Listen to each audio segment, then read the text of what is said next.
औज़ु बिल्लाहि मिनश्शैतानिर्रजीम बिस्मिल्लाहिर्रहमानिर्रहीम अल्हम्दुलिल्लाहि रब्बिल आलमीन अस्सलातु वस्सलामु अला रसूलिही सय्यिदिना मुहम्मद सल्लल्लाहु अलैहि वसल्लम। अस्सलामु अलैकुम व रहमतुल्लाहि व बरकातुहू। In the today's speech we have selected to describe about the invocations of tariqat and the maktub of Hazrat Najmuddin Kubra Rahmatullah alayh. Sheikh Najmuddin Kubra writes, know that engaging in invocations without paying due regards to recital manners and relevant etiquettes will not produce useful result. First of all, a devoted wayfarer should prepare himself thoroughly to meet all the requirements of moral etiquettes. When a true devotee is inflicted with the pain of desire for undertaking the spiritual journey, its symptoms are that he develops intense affection with invocation and feels frightened with the people until reaching to a point whereby he turns his face away from the people and takes shelter in the invocation. As the Holy Quran says, say God, then leave them in the play of cavilling. The Holy Quran. So, as he continues to guard his invocations, he should not be negligent towards its basis, which is true repentance, tawbatun tawbatul nusuh, and should not commit sins. While engaging in invocations, it is preferable to take a bath, ghusl, and in case it is not possible, one must take ablution, because invocation is tantamount of waging wars against enemies in the battlefield, which cannot be done without armaments. And this is why the ablution has been called as the armaments of believers. The clothing of devotee should be clean and should meet the following four requirements. The first, cleanliness from impurities such as blood, urine and excrement, etc. Second one, cleanliness from operation, that means the clothing should not have been obtained through operation. The third one, cleanliness from sanctity, it should not consist of forbidden haram materials such as silk for men. The fourth one, cleanliness from vanity, that means its length should be short in accordance with Islamic traditions and should not be the dress of vanity. The place of invocation should be dark, clean and isolated, and it is preferred to make it perfumed by burning some incenses. He should sit in the direction of Makkah, sitting in a squared position, that means position which is forbidden all times except fair recital of invocation, because Hazrat Khwaja Rahmatullah alayh, after offering morning prayer, used to sit in a squared position until sunrise. He should place his hands upon his thighs making his heart and eyes readied. With all due respect, should start recital the invocation La ilaha illahu, there is no God but Allah, with his entire existence in a rhythmic cycle in a whistling manner without raising his voice. He should recite the invocation firmly and continuously, pondering about its meaning within his heart as well as negating all the external thoughts, like the meaning of there is no God, La ilaha. He should negate whatever thoughts enter inside his heart, meaning that he should no longer desire anything else and would not like to have any other beloved except God Almighty. In totality, he should negate other gods and should affirm the God Almighty as the beloved and ultimate desired object. While chanting each phrase of invocation, the heart should accompany the tongue from the beginning till end, negating and affirming.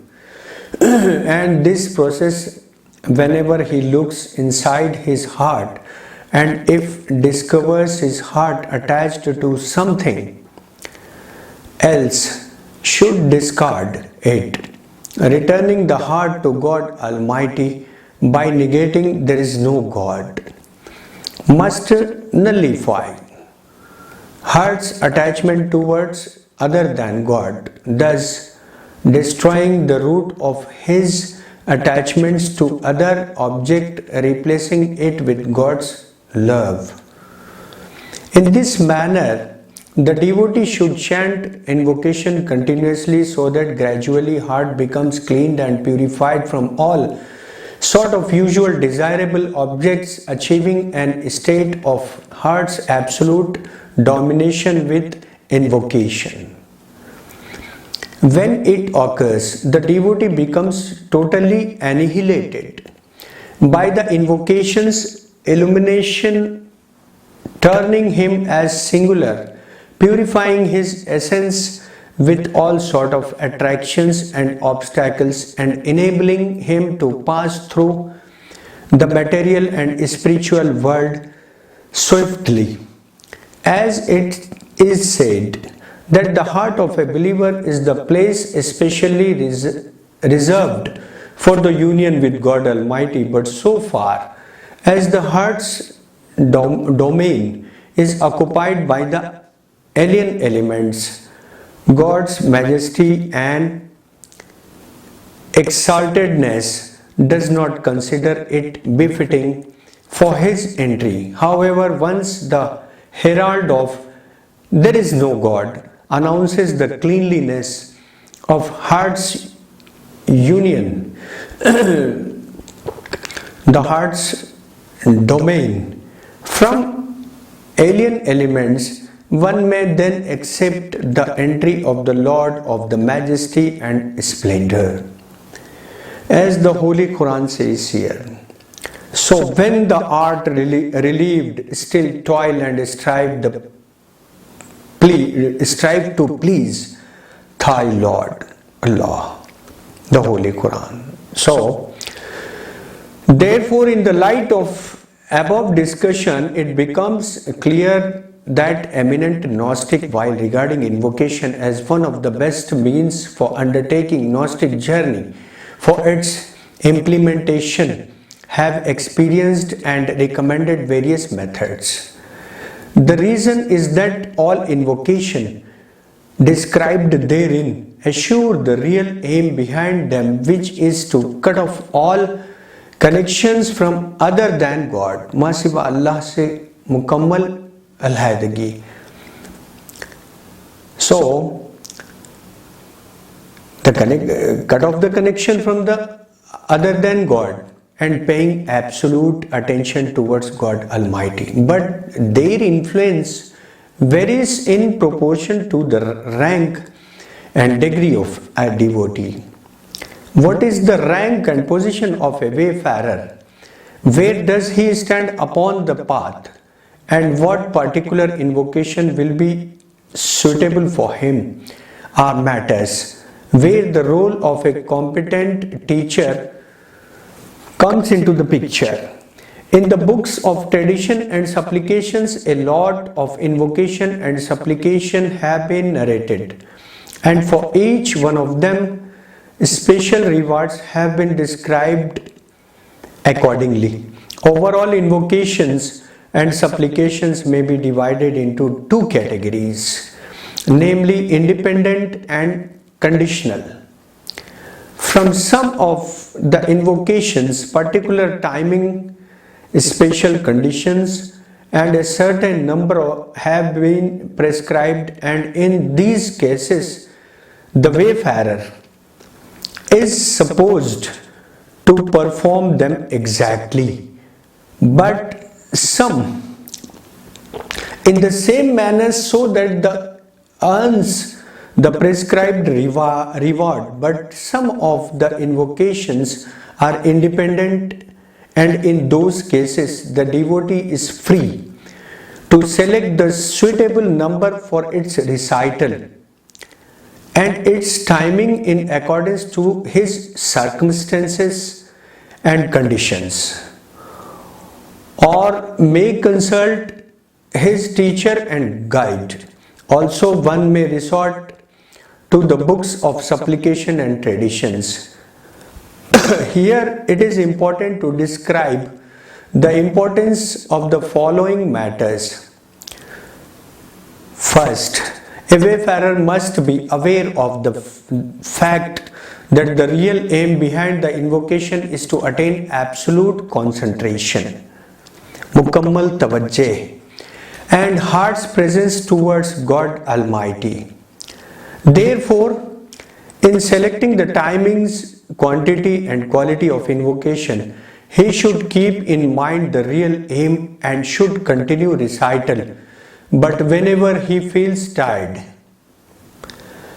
exhausted and disaffected, he should discontinue and must start again at some appropriate time, because the one of a great Gnostic has said, sometimes the heart is healthy and full of enthusiasm, while at other times it is sick and disaffected. Therefore, deeds must be performed when the heart is willing, otherwise performance of a deed with a reluctant heart would result in heart's blindness.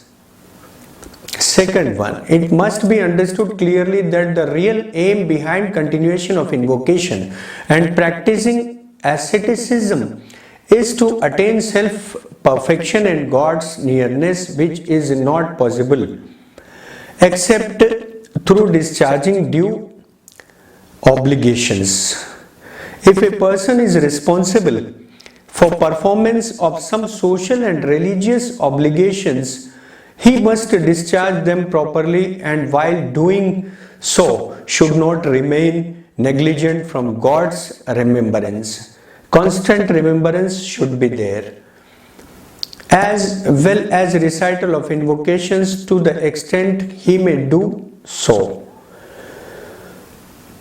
Now, one more important point is here, that obstacles of the path. So, starting a spiritual journey upon the road of perfection and attaining higher spiritual positions is not an easy and simple task, rather is extremely difficult and complicated. A devotee has to encounter plenty of obstacles in his path and must struggle to remove them. Otherwise, he would never be able to reach his desired destination. First obstacle, incompetence. The incompetence of first obstacle. The greatest obstacle for undertaking Gnostic journey and attaining God's nearness by a wayfarer is the incompetency of his own self. A heart contaminated and darkened by sinning cannot become a center for the illumination of divine light. When a human heart, as a result of sinning, turns into a Satan's commands center, then how come God's favorite angel may descend into it? A great Gnostic has narrated a tradition, a good tradition. For a human being, there is nothing worse than sin because it wages war against heart until taking over its control. The conditions of heart is called inverted or upside down heart.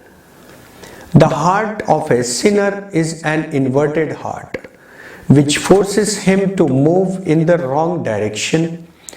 Then how could he move in the direction of God's nearness and could accept God's blessings and favors? Therefore, it is necessary for a wayfarer that before starting his journey to achieve self-purification and self-perfection, firstly he must try his best not to commit sins, and only then he should engage himself into invocation and worship. Otherwise, his efforts and endeavor in invocation and worship will not result in his becoming near to God Almighty. One more important point. Second obstacle, worldly attachment. The first obstacle was our own inner self. And this is the second obstacle, worldly attachments. One of the greatest barriers is the attachment to worldly allurement such as desire of wealth and property, love of wife and children, attachment to house and other means of living, ambitions towards power and positions, attachments towards family, and even liking towards education and knowledge, etc., are the types of attachments which prevent a human being from movement and migration towards God Almighty. A heart so much in love with perceptible things and is infatuated in them, how can detach itself so easily and may ascend towards the upper heaven? A heart which is the command center of worldly affairs, how could it become the illumination of divine light? Apart from that, in accordance to tradition, the love of this world is the roots of all sins and transgressions. And a sinner can never ascend towards God nearness. A Gnostic has said, the love of world is the root of all evils. The love of this materialistic world is the root of all evils. The Holy Prophet ﷺ has said, the first thing through which transgression against God Almighty was done consisted of 6 characteristics: love of world, love of position, love of woman, love of eating, love of sleeping, and love of comforts and luxuries. Also, the Holy Prophet ﷺ said, a person never tastes the sweetness of faith until and unless he becomes indifferent to whatever has been eaten by him. Therefore, it is necessary for a wayfarer to completely detach his heart from such attractions so that movement and migration towards the higher exalted positions become possible for him. He should thoroughly cleanse his heart from thoughts and anxieties of worldly affairs so that they could be replaced by God's remembrance. However, it must be reminded that whatever has been condemned is infatuation and intense attachment to worldly affairs and not worldly affairs in themselves. A wayfarer, like any other human being, for continuation of life needs housing, clothing, food, and life partner, and in order to fulfill these requirements, he has no choice except to work. For the continuation of human race and to leave his offspring, one must marry, and for the sake of social life, he has no choice except to accept social responsibilities. It is because of these considerations that none of them have been condemned in the Islamic canon law, Sharia. Instead, if performed with the intention of God's nearness, Qurb-e Ilahi, all of them are considered as worship, bringing a person closer to God Almighty, because these things in themselves do not act as obstacles for movement, undertaking a Gnostic journey and engaging in God's remembrance. What acts as an obstacle for movement and invocation is infatuation and intense attachment to these affairs. In these affairs become the life's main aim and objective, thus occupying his attention and thoughts completely in themselves. Then such a situation would result in his becoming negligent from God's remembrance. The third obstacle is surrender to selfish whims, passion and carnal desires, like the dark and thick smoke. Self's whims and passion attacks the heart's domain, turning into a darkened heart, thus lacking the decency for illumination of divine light. Whims and passion continuously pull the heart from one direction to another one, thus never allowing him the opportunity to have a union with God Almighty and developing some affection for Him. Day and night they try and endeavor to present their own passionate demands. Naturally, in this situation, who has the courage to talk about migration and ascension towards the celestial kingdom of God's Almighty? The God Almighty has said in the Holy Quran, "And follow not desire that it beguile thee from the way of God." The Holy Quran. And a great Gnostic has said, the most brave person is the one who could dominate over the passion of his self. Fourth obstacle, overeating. One of the main obstacles of the way for God's remembrance and invocation is overeating and being a slave of the belly. A person who strives day and night to arrange good and delicious food and fills his belly with different sort of tasty foods, how could such a person will have union with God Almighty, develop affection and establish secret communications with Him? With a stomach full of food, how one could have a mood for worshipping and supplication? Someone who considers pleasure simply in eating and drinking, when would taste the sweetness of supplication with God Almighty? It is because of these considerations that overeating has been condemned in Islam, in Tariqat.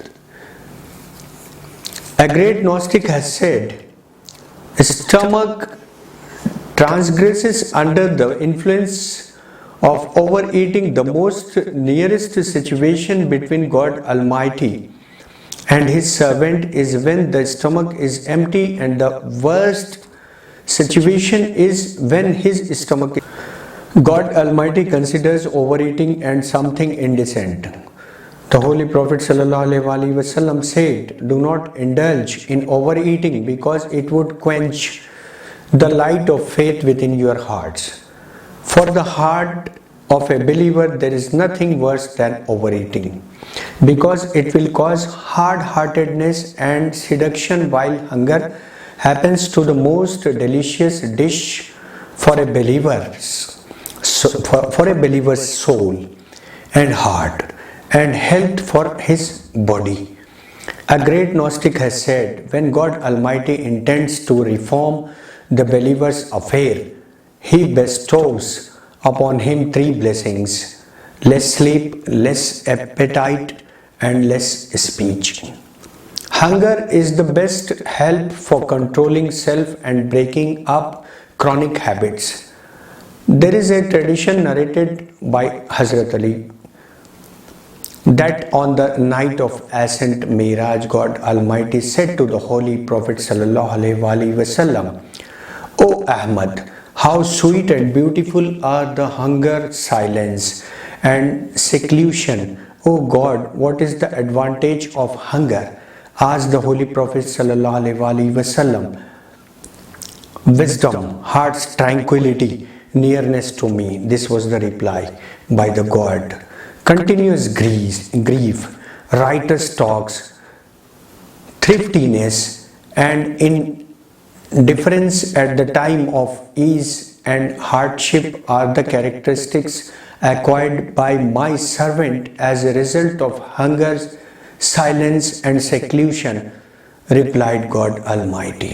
Of course, a wayfarer, like other people, for remaining alive and to have the required energy for worship, requires food. But he should be careful to eat food just to fulfill his bodily requirements, and should avoid overeating strictly, because overeating causes indigestion, lethargy, and depression towards worship, hard-heartedness, and negligence from God's remembrance. On the contrary, moderation in eating and hunger result in one's feeling active and zealous for worship and attention towards God Almighty. While being hungry, a human being is possessed with soul's purification, illumination, and enjoyment, which is not the case with a full stomach. Therefore, it is extremely important that a wayfarer should eat only to the extent it is required for fulfillment of his bodily needs, and especially should be hungry during invocation, worshipping, and supplications. The fifth obstacle: unnecessary talks.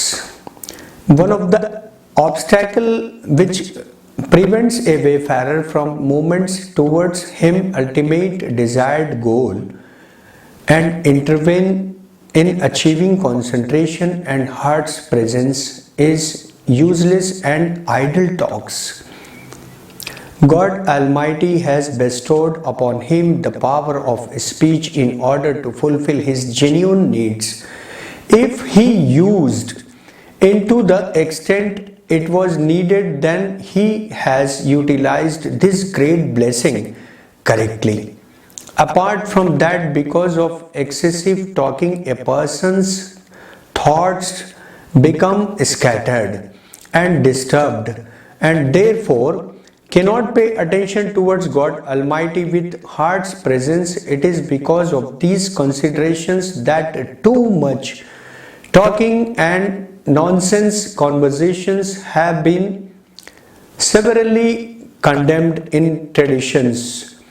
For example, the Holy Prophet ﷺ said, "Avoid speaking too much except while reciting invocations for God Almighty, because utterance of too many words other than God's remembrance causes hard-heartedness, and the most distant part people from God Almighty are the people with darkened heart." A great Gnostic has said, "Control your tongue and do count the words uttered by you in order to reduce your talk while engaging in an pious act." Here, the Holy Prophet ﷺ said, there are three kinds of talks, namely useful, good, and nonsense. The useful talks consists of God's invocation.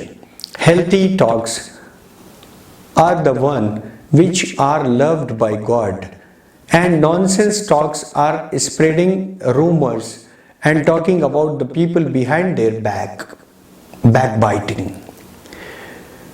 And also he said, Sallallahu Alaihi Wasallam, "Control your tongue, because it is the best gift which you may present to the self." Then he further elaborated, "A person never tastes the reality of belief but to strictly control his tongue." A great Gnostic has said, there are three things which indicate symptoms of intelligence and religious knowledge of jurisprudence: patience, learning, and silence. And among them, silence is the gate of wisdom, causes love, and is responsible for each blessing. The more one achieves perfection of reason, the less he talks. There is no worship superior than silence and going on foot towards the house of God for Hajj pilgrimage. The Holy Prophet ﷺ also said to one of his Sahabi, Rizillah Talano, "I recommend you to practice silence because it would keep Satan away from you. It helps a lot for the protection of your religion." Anyway, it is necessary for a wayfarer to control his tongue strictly, should be serious in his talks, and should avoid over talking. In worldly affairs, he should limit himself to the extent it is absolutely necessary, and instead should engage his tongue in recital of invocation,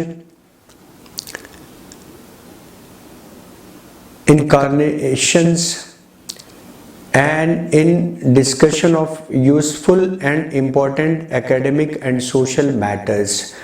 The most celebrated mystic of our time, I have witnessed the most precious effects of silence. Practice silence for 40 days and nights, speaking only when it is absolutely required, remaining engaged in meditations and invocations until attaining purity and enlightenment. The sixth obstacle, love for self, Hubb-e-Zat. Love for the self, Hubb-e-Zat, is the sixth obstacle. Once a wayfarer succeeds in removing all the obstacles from his path and somehow manages to pass through all stages, then he has to be confronted with the greatest barrier, which is love for self. Suddenly he discovers that all actions and deeds, even worships, were done for the sake of love for self. All his worshipping, asceticism, invocation, supplication, fasting, and prayer were performed for the sake of self and rewards of the hereafter, resulting in net gain for his self. Such worships, although will earn a person paradise and eternal reward, but would not result in his ascent towards the most distinguished, sublime spiritual positions of invocations, witnessing, and continence. Likha Allah. Without migrating from the positions of love for essence or love for self, a person would never be able to witness the unique and unparalleled beauty of the Lord of glory and majesty. And so far, he does not tear off all the wheels, including the wheel of self. He would not be able to develop the required capability of witnessing God's illumination. Therefore, it is necessary for a wayfarer that through asceticism and struggle he must arrange his exit from the limited boundaries of love of essence by converting it into love of God, and thus performing all deeds for his pleasure only if he eat food, it because of the fact that his eternal beloved has desires so. For the sake of his remaining alive, and if he worships, it is because of the reason that he had considered God Almighty as worth of being worshipped. Such a person seeks neither this world nor the next one. Instead, he is the seeker of God Almighty. He does not want even to have miracles of special discoveries, and except the real Creator does not have any other desire and objective. If he succeeds and passes through this crucial stage and even is able to give up his identity and personality, then he may take up a giant step towards the threshold of monotheism, Tawheed, thus ascending towards the most sublime spiritual position of witnessing continence, Likha Allah, Khurbe Ilahi, and entering inside the celestial kingdom and described by the Holy Quran, firmly established in the favor of a mighty king. The Holy Quran says, now the seventh obstacle, indecisiveness. The seventh obstacle is the indecisiveness. One of the greatest obstacles of the path, and perhaps the most important one, is the indecisiveness and lack of determination which prevents a person from starting his deeds. Satan and imperious self in the beginning tried their best to reflect matters relevant to Gnostic journey and asceticism as insignificant and unnecessary. They endeavor to convince a person simply to engage in rituals without paying latest attention towards heart's presence, Huzur-e-Khalb. They would say, you don't have any other obligation except worshipping in a ritual manner. Why do you care about having heart's presence, attention, and invocation? If occasionally he thought about these things, they will prevent him from his determination by utilizing hundreds of tricks and treacheries. And sometimes they will reflect these matters before him as something so much difficult and complicated that he will become disappointed and hopeless. But a true devotee should resist the whispers of Satan and his imperious self. By referring Quranic verses, traditions and books of moral ethics learning, he should make himself aware about the importance and the need of spiritual migration, heart's presence, invocation and witnessing the supreme reality Once he discovers its real worth and see his own eternal salvation in it, he should move seriously, ignoring all whispers of hopelessness and disappointments, telling himself, although it is difficult, but since my future salvation depends upon it, I should better take action quickly, as God Almighty has promised in the Holy Quran. As for those who strive in us, we surely guide them to our path. The Holy Quran. Since discussions regarding the explanation of first method of attaining perfection and God's nearness become too lengthy, I apologize to my listeners. Notes. The note. Sharia, divine law, a science which embraces every dimension of human conduct, including the political direction also. Second means nourishment of moral virtues.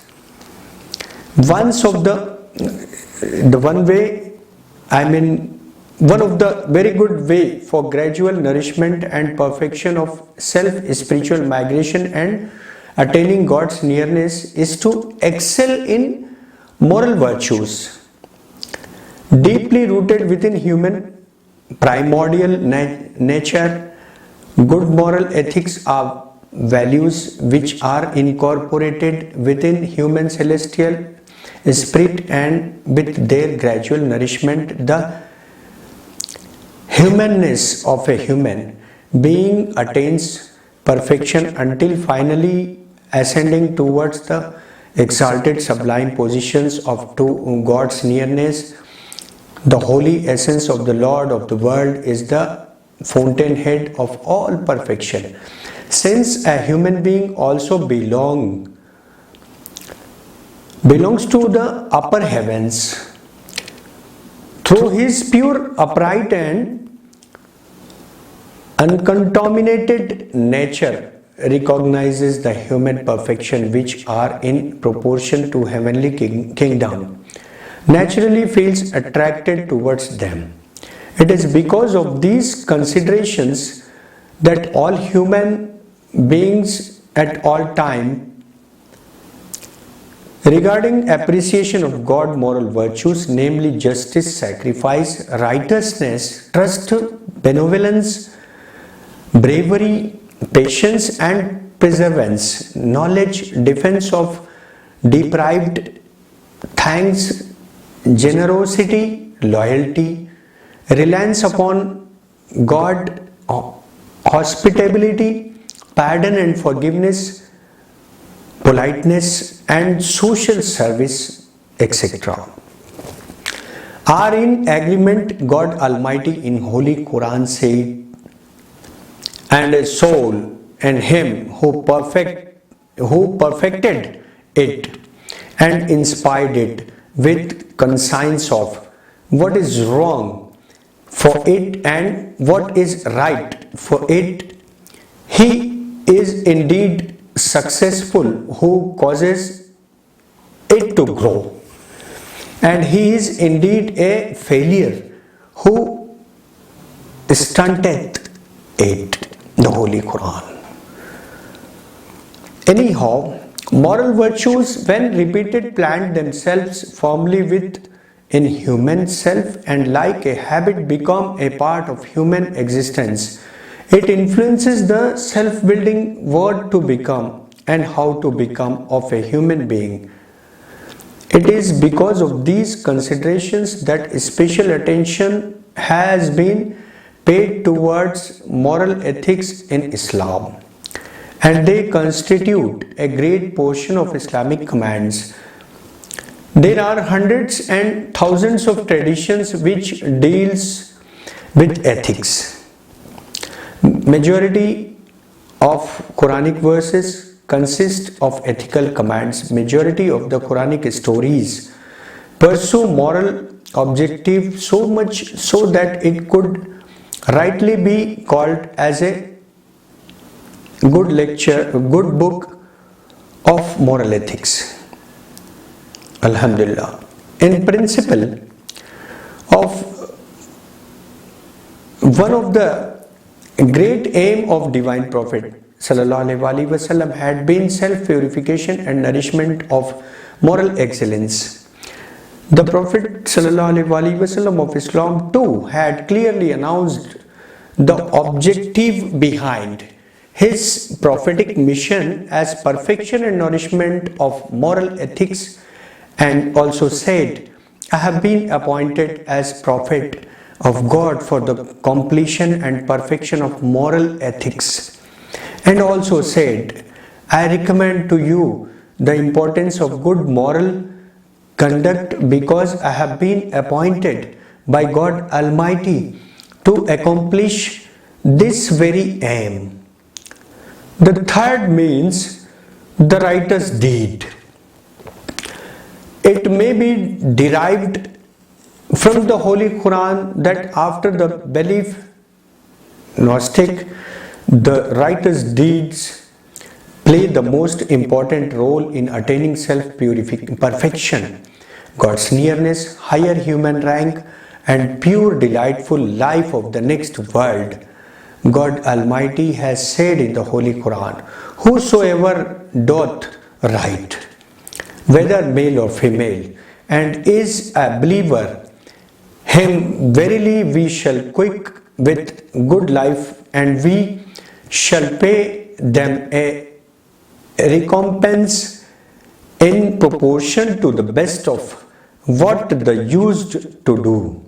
The Holy Quran. And also said, but whoso cometh unto him a believer, having done good works, for such are the high stations. The Holy Quran. And also said, and whoever hopeth for the meeting with his Lord, let him do righteous deeds and make none share of the worship due unto his Lord. The Holy Quran. And also said, whoso desireth power should know that all power belongeth to God. Unto him good words ascend, and the pious deed doth he exalt. The Holy Quran. So, the glorious God in this verse explained that all power, prestige and wealth belong to him, and the sacred word, that is the clean and pure soul of a monotheist, muwahid, and righteous belief in monotheism, tawheed, will ascend towards God Almighty, and this will be made possible through the righteous deeds. The righteous deeds performed with pure intention and sincerity affect the doer's self, thus nourishing him for attaining perfection. The Holy Quran clearly explains that the pure and charming life of the hereafter and attainment of the most sublime spiritual position of God's nearness and countenance is possible only through the combination of belief and righteous deeds.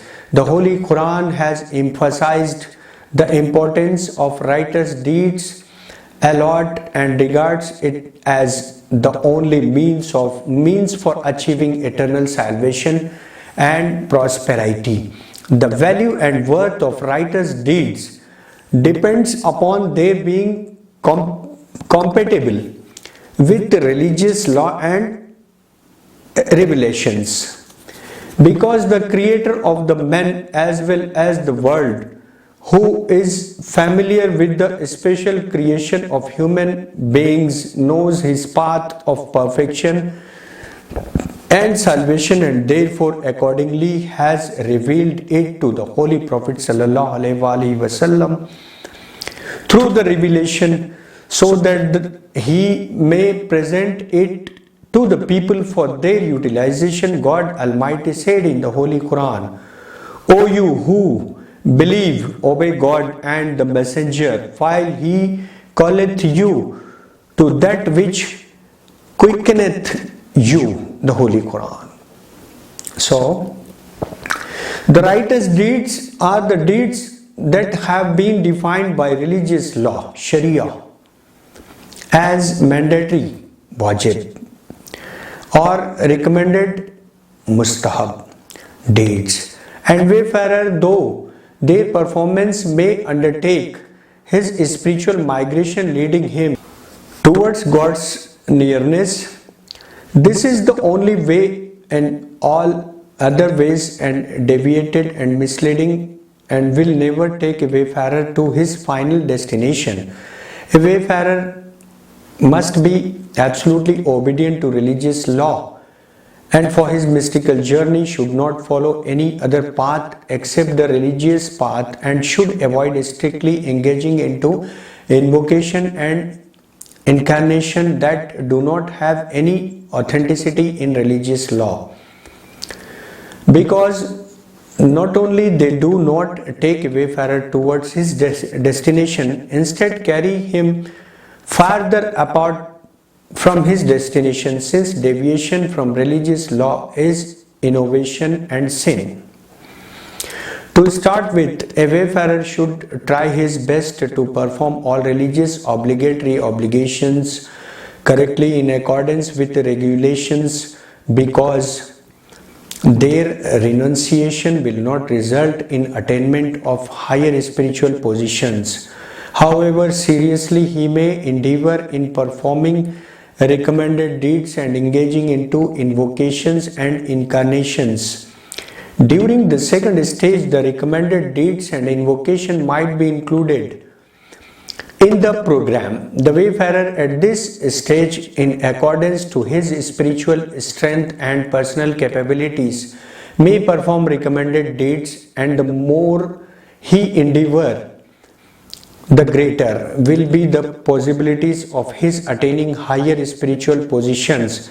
From the point of view of superiority, it should be pointed out that all recommended deeds are not equal, rather some of them excel over others, and with the result some of them could be more better and favorite, as have been mentioned in the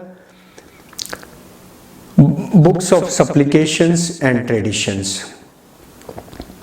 A wayfarer might select some supplications, prayers, invocations and incarnations from these books, and then may engage himself on a regular basis, or he may get the command from his spiritual master. He can learn the invocations and supplications from his spiritual master. The more and precisely he performs them, the greater will be the purity and illumination of his soul, enabling him to ascend higher and higher up toward the exalted Gnostic stations.